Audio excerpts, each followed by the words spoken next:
Hello ladies and gentlemen, and welcome back to Sunless. Guys, in the last episode we stoked the rebellion of Barbazan, and before I started this episode I had a quick look around to see if I could find out about the chaperone's bequest, and there it is right there at the top of Little Nice, or Little Niece.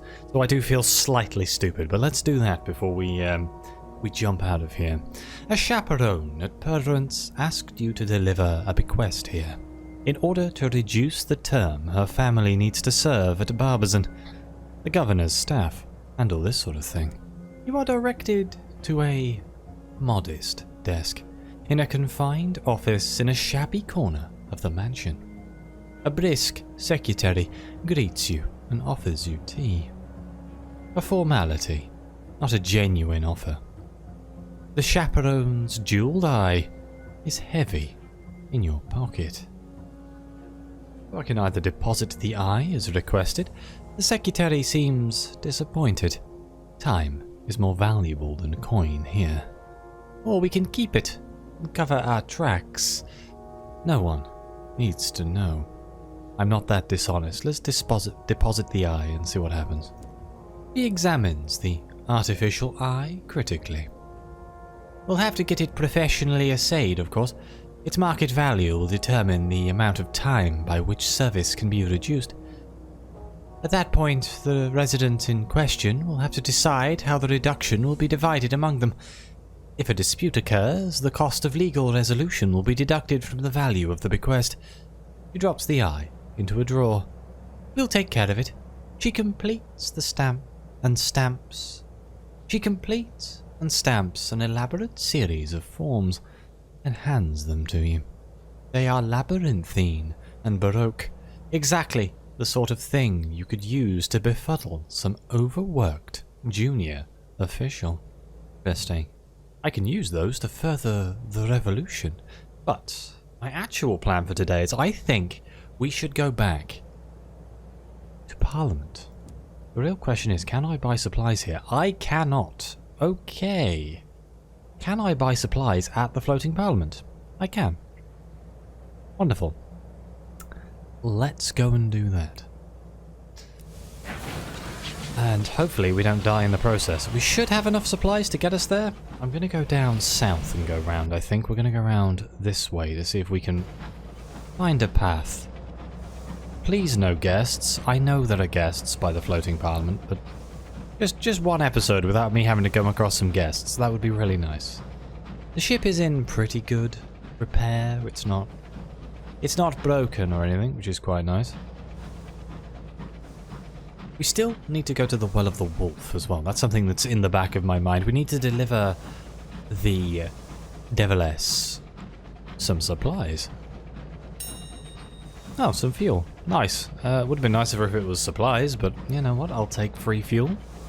It'll get us there at least. Now it should just be a case of following this around.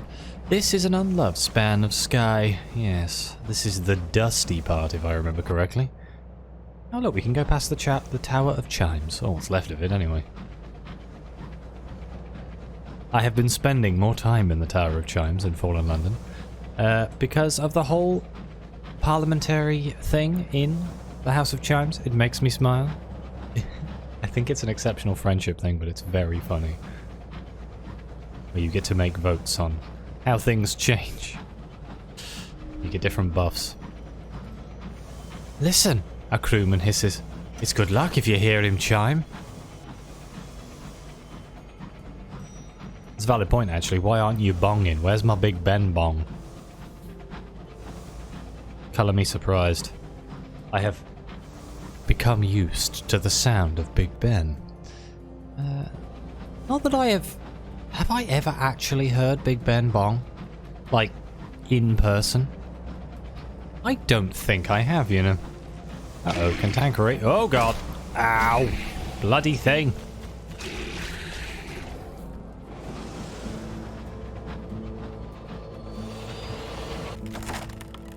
The cantankeree are lumbering, half-fossilized isopods that will attack anything they disapprove of. Yes, an angry piece of stone, basically. We can listen to its last complaint to get experience, a sky story, and hear tales of the Cantankerry. Or we can prize precious stones from its carapace. Let's listen to its last complaint. Its parting grumble is bitter and mournful. Your crew share tales of the Cantankerry to distract them from the noise. The Cantankerry grumbles at length, in no apparent discomfort until its abrupt, final silence. I heard, says a solemn junior signalman, that when their world was dying, they didn't fix it or try to leave. They just burrowed into its crust and slept until the end. It crumbled around them, and they woke amongst its fragments.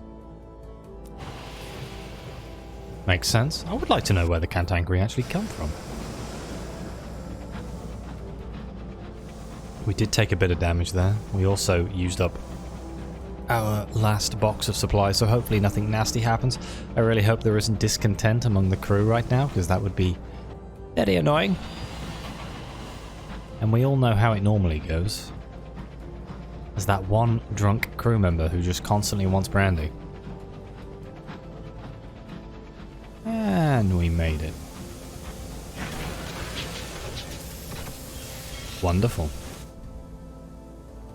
Before I do anything, let's buy ourselves some supplies here, just in case. Grab 4. What was that here? Pending prospects? Bronze wood? It's quite expensive, but you know. Ministry approved literature? I think I already have quite a lot of ministry approved literature. I know I need gourds of nectar and ministry stamped permits for the Barbizon work world, so I'll be keeping my eyes open for them, I think. Alright, let's go to Cromwell's Gate.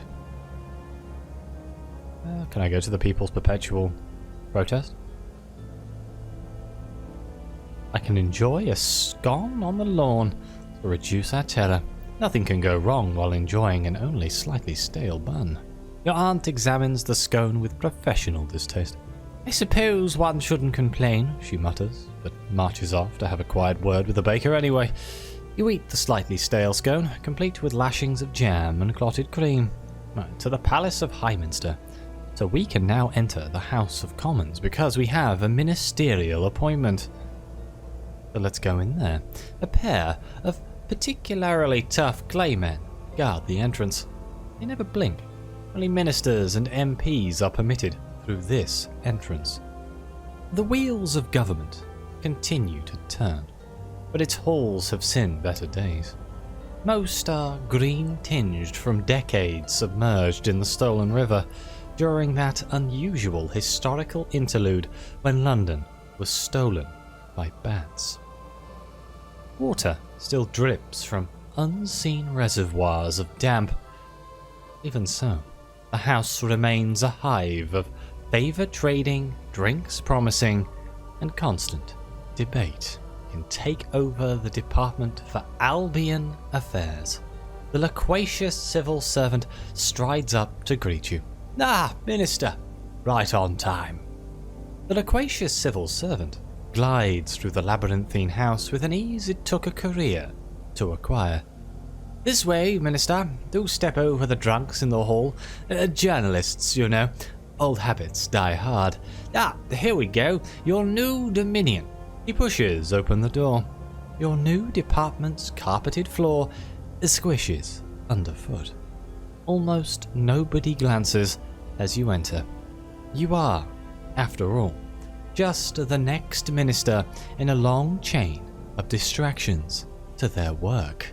The Department of Albion Affairs is a windowless, airless place at the top of many staircases.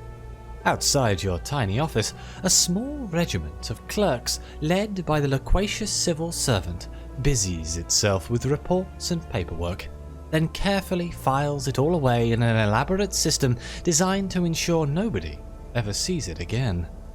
So we can visit the first secretary. A first among equals, he knows more about Parliament than anyone. A useful font of information. Sir, let's try it. He sits at a huge mahogany desk in prestigious Downing Corner. Your conversation doesn't distract him from writing notes in the margins of endless pieces of paperwork. He pauses, his scribbling only to sip from a large cup of stone-cold tea, or to scratch his head with the pen's long silver nib. We can ask about the state of Parliament. Where is the Prime Minister? Shouldn't they be running things? Very good question, Minister. Unfortunately, our illustrious leader decided it would be better use of his time to take a boat into the flooded cellars, where the wine is, you know. I'm not sure how many bottles are there, simply awaiting a net, but they say that the deeper you go, the finer the vintages that one might find. I suppose I should send a search party when time permits. Until then, I really must finish this paperwork. Blimey, I actually think this parliament here is more functional than our current parliament. This is insane. Let's ask about the political situation. Nobody seems to have any party affiliations here. Ah, you noticed. Yes, these days Parliament is split along rather less productive lines. We have the Committee for Radical Sovereignty, devoted to finding even more inventive ways to cling to the Empress's mighty skirts. The Subcommittee for Public Restoration would be as happy to see her gone, but has yet to come up with any workable plans. And finally, the Select Committee for the Chill Turn Hundreds likes things as they are. With all three pulling in their own directions, it's no surprise that little gets done around here. He pauses. You may have wondered why I was so eager to bring some new blood into our family. To wit, yourself. I trust now you have an inkling. I ask about him. What is his role in the parliamentary system? Minister, I am but a humble functionary. It was my proud duty to serve the elected Prime Minister in an administrative capacity, and as and when we are able to conduct an election, I trust it will be my privilege to continue for his successor. Until then, my focus is on restoring this once august establishment to greatness, even if it means dragging Albion kicking and screaming back to the troublesome necessities of democratic progress. Okay, let's return to the House of Commons. We can explore Parliament. This seems interesting. You have full access to the House of Commons now, and all its amenities. Parliament's green-stained halls are hardly what they used to be. 40 years ago, when the bats dragged London deep beneath the earth, its new cloaked masters stripped the place of its gold and finery.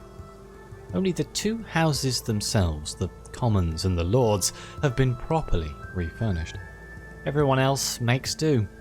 The journalistic lobby has set up a basic printing press in the estranged bar, with the new ministries established in any spare room or corridor. Occasionally, between the drinks and debates, some work gets done. It really is more efficient than our current parliament. That joke will never get old. So, exploring it didn't really do anything. Let's visit our ministerial department. No doubt the Department of Albion Affairs is lost without its leader.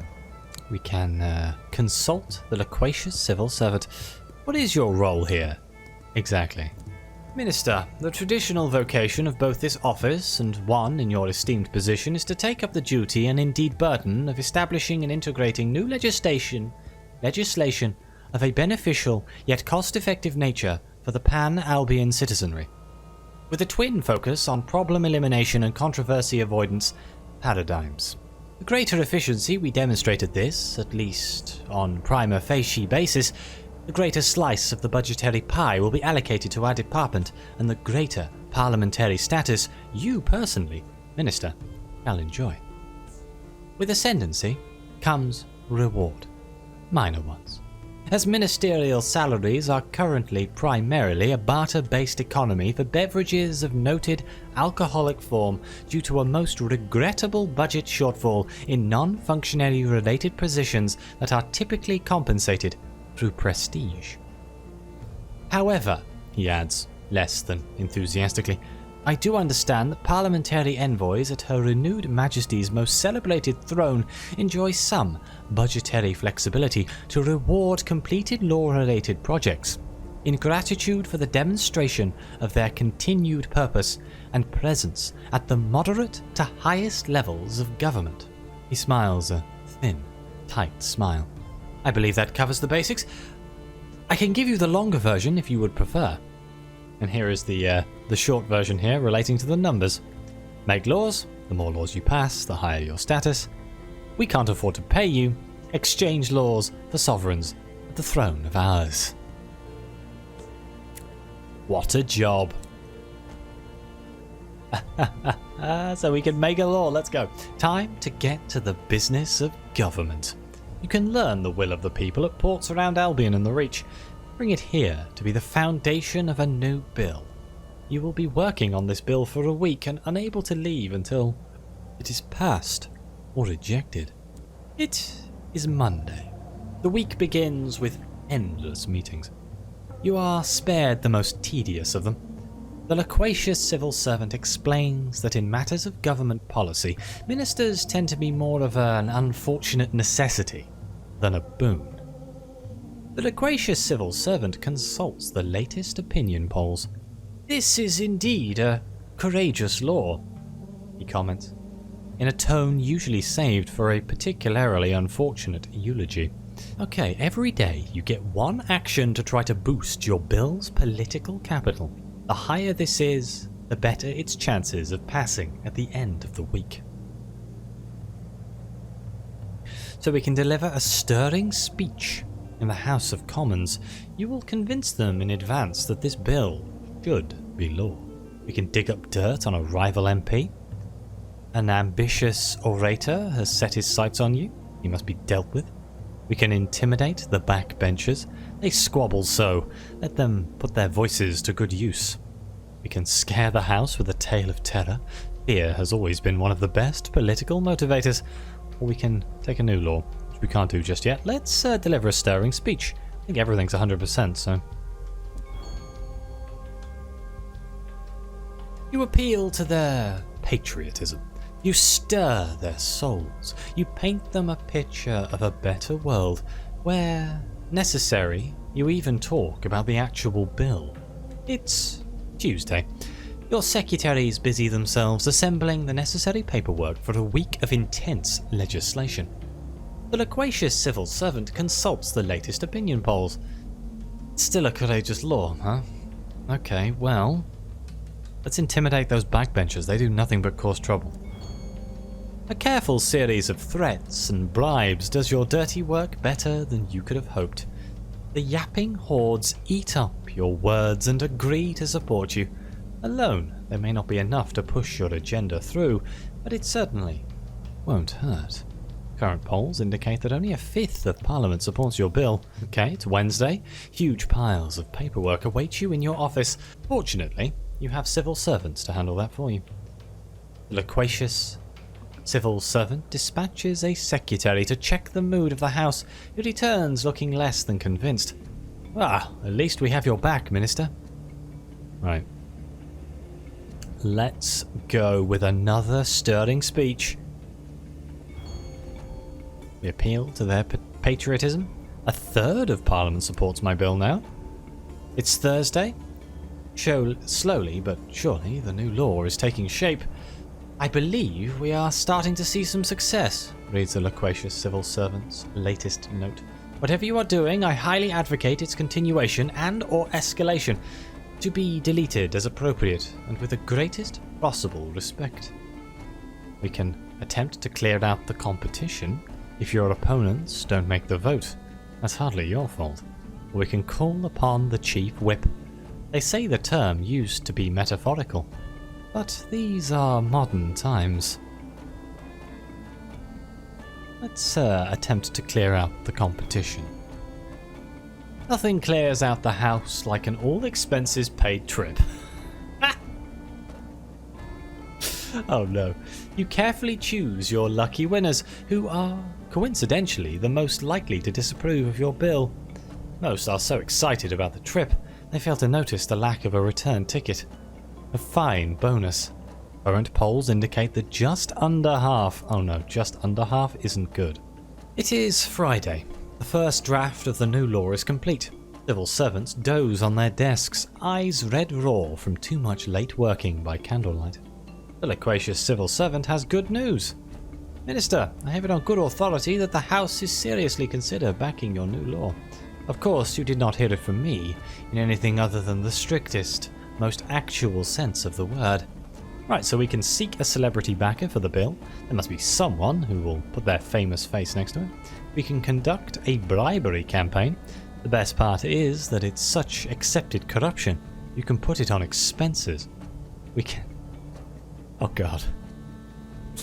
We can attempt to clear out the competition again. We can impress the House with our experience. While they sit in the crumbling ruins of Parliament, you have explored the stars. You've seen things they cannot face, cannot even contemplate. But perhaps they should try. Let's conduct a bribery campaign. I'll put it on my expenses. Every MP you approach sniffs, bristles, and makes it abundantly clear they cannot be bought. They cannot be influenced, and they cannot be corrupted for a small brown envelope of cash. But a large brown envelope, that's different. Oh my god.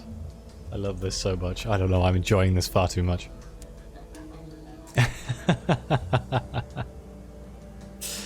It is voting day. The first draft of the new law is complete. Civil servants doze on their desks, eyes red raw from too much late working by candlelight. Okay, they have it on. He has it on good sense that they're considering backing our law. What's the chance? 49% chance. Oh my god. You've done all you can. It's time to put it to the vote. Cross your fingers. Hey! Your proposed law is fiercely contested by the House. Fortunately, as nobody else has actually read it, none can give particularly cogent arguments against it. When the dinner bell goes, even its archest critics are happy to vote for it if it'll get them to the dining room before the sausages are all gone. All that remains is to take it to the throne of ours, where the Empress will choose whether or not to grant it her royal stamp. As you file out of the house, you see one of the First Secretary's clerks watching. She nods her head approvingly. Your status in Parliament is clearly on the rise.